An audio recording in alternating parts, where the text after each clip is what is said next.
ಒಲೆ ಮೇಲೆ ಒಂದು ಬಾಣಲೆ ಇಟ್ಕೊಂಡಿದ್ದೀನಿ. ಅದಕ್ಕೆ ಸ್ವಲ್ಪ ಎಣ್ಣೆ ಹಾಕ್ಕೊಂಡು ಸಾಸಿವೆ ಹಾಕ್ಕೊಂಡಿದ್ದೀನಿ. ಹಾಗೆ ಜೀರಿಗೆ ಹಾಕ್ಕೊತಾ ಇದ್ದೀನಿ.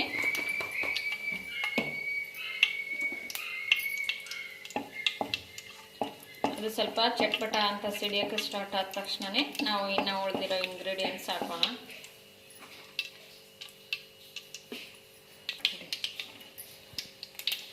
ಇದಕ್ಕೆ ನಾನು ಇಲ್ಲಿ ಇದರಲ್ಲಿ ಒಂದೆರಡು ಹಸಿಮೆಣಸಿನ್ಕಾಯಿ, ಈರುಳ್ಳಿ, ಹಾಗೆ ಕರಿಬೇವು ಎಲ್ಲ ಸಣ್ಣದಾಗಿ ಚಾಪ್ ಮಾಡ್ಕೊಂಡಿದ್ದೀನಿ.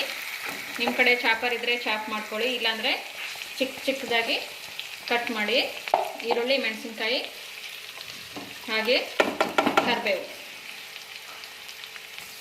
ಇದಕ್ಕೆ ನಾನು ಹಿಂಗೆ ಹಾಕ್ತಾಯಿದ್ದೀನಿ.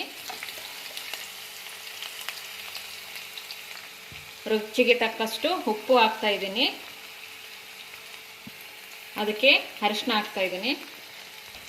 ಅದು ಸ್ವಲ್ಪ ಮೆತ್ತಗಾಗಿದೆ ಈರುಳ್ಳಿ ಮೆಣಸಿನ್ಕಾಯಿ ಎಲ್ಲ. ಇದಕ್ಕೆ ನಾನು ಸ್ವಲ್ಪ ಕ್ಯಾರೆಟ್ ಹಾಕ್ತಾಯಿದ್ದೀನಿ. ಚಿಕ್ಕದಾಗಿ ತುರ್ಕೋಬೇಕು. ಇದನ್ನ ಸ್ವಲ್ಪನೇ ಕಲಿಸ್ಕೊಳ್ಳಿ. ಏನು ಈ ಕ್ಯಾರೆಟ್ ಏನೋ ಫುಲ್ಲು ಮೆತ್ತಗಾಗಬೇಕಂತಿಲ್ಲ, ಕ್ರಿಸ್ಪಿಯಾಗಿದ್ರೂ ಕೂಡ ನಡೆಯುತ್ತೆ. ಈಗ ಇದನ್ನ ಗ್ಯಾಸ್ ಫ್ಲೇಮನ್ನು ಆಫ್ ಮಾಡ್ತೇನೆ. ಇದಕ್ಕೆ ಉಪ್ಪು ಹಾಕ್ತಾ ಇದ್ದೀನಿ. ಅದಕ್ಕೆ ಪಲ್ಯಕ್ಕೂ ಸಹ ಉಪ್ಪು ಹಾಕಿದ್ದೀನಿ, ಸ್ವಲ್ಪ ನೋಡಿ ಹಾಕ್ಕೊಳ್ಳಿ. ಇದಕ್ಕೆ ನೀರು ಹಾಕ್ಕೊಂಡು ಚೆನ್ನಾಗಿ ಗಂಟಿಲ್ದ ಹಾಗೆ ಕಲಿಸ್ಕೋಬೇಕು ಗೋಧಿ ಹಿಟ್ಟನ್ನು.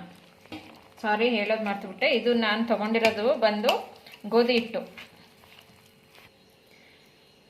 ನಾವು ಇದನ್ನೇನು ಪಲ್ಯ ಮಾಡಿದ್ವಿ ಅಲ್ವಾ, ಮೆಣಸಿನ್ಕಾಯಿ, ಈರುಳ್ಳಿ, ಹಾಗೆ ಕ್ಯಾರೆಟು, ಕರಿಬೇವು ಎಲ್ಲ ಹಾಕ್ಕೊಂಡು ಅದನ್ನು ಇವಾಗ ಇದರಲ್ಲಿ ಹಾಕ್ಕೊಳ್ಳೋಣ.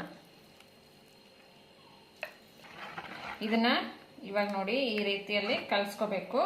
ಇದು ನಿಮಗೆ ಗಟ್ಟಿ ಅನಿಸಿದರೆ ಇನ್ನೂ ಸ್ವಲ್ಪ ನೀರು ಹಾಕ್ಕೊಳ್ಳಿ. ಇಲ್ಲಿ ಒಲೆ ಮೇಲೆ ಒಂದು ದೋಸೆ ತವ ಇಟ್ಕೊಂಡು ನಾನು ದೋಸೆ ಹಾಕ್ಕೋತಾ ಇದ್ದೀನಿ. ಅದೇನು ಕಲಸಿದ್ವಲ್ವ ಇಟ್ಟು ಅದನ್ನು ಈಗ ದೋಸೆ ಹಾಕ್ಕೊಂಡಿದ್ದೀನಿ.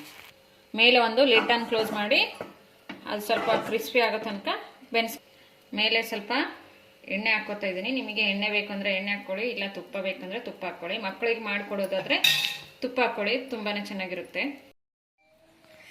ನೋಡಿ, ನಾವು ಹಂಚಲ್ಲಿ ಏನು ದೋಸೆ ಹಾಕಿದ್ವಲ್ವ, ಎಷ್ಟು ಸಾಫ್ಟಾಗಿ ಬಂದಿದೆ ನೋಡಿ, ತೋರಿಸ್ತಾ ಇದ್ದೀನಿ. ಸೂಪರಾಗಿ ಬಂದಿದೆ. ರುಚಿ ಅಂತೂ ಸಖತ್ತಾಗಿದೆ. ಇದಕ್ಕೆ ಪಲ್ಯ, ಚಟ್ನಿ ಅಂತ ಸಪ್ರೇಟಾಗಿ ಏನು ಬೇಕು ಅನಿಸಲ್ಲ. ಇದಕ್ಕೆಲ್ಲ ಹಾಕಿರುತ್ತಲ್ಲ, ಹಾಗೇ ಚಟ್ನಿ ಪುಡಿ ಹಚ್ಕೊಂಡು ತಿನ್ಬೋದು. ಆದರೆ ನಾನು ಇಲ್ಲಿ ಕ್ಯಾಪ್ಸಿಕಮ್ ಪಲ್ಯ ಮಾಡಿದ್ದೀನಿ. ಈ ವಿಡಿಯೋ ಇಷ್ಟವಾದಲ್ಲಿ ಲೈಕ್ ಮಾಡಿ, ಶೇರ್ ಮಾಡಿ, ಸಬ್ಸ್ಕ್ರೈಬ್ ಮಾಡಿ. ಹಾಗೆ ಪಕ್ಕದಲ್ಲೇ ಕಾಣೋ ಬೆಲ್ ಐಕಾನ್ ಕ್ಲಿಕ್ ಮಾಡೋ ಮೂಲಕ ನಮ್ಮ ಚಾನಲ್ಗೆ ಸಪೋರ್ಟ್ ಮಾಡಿ.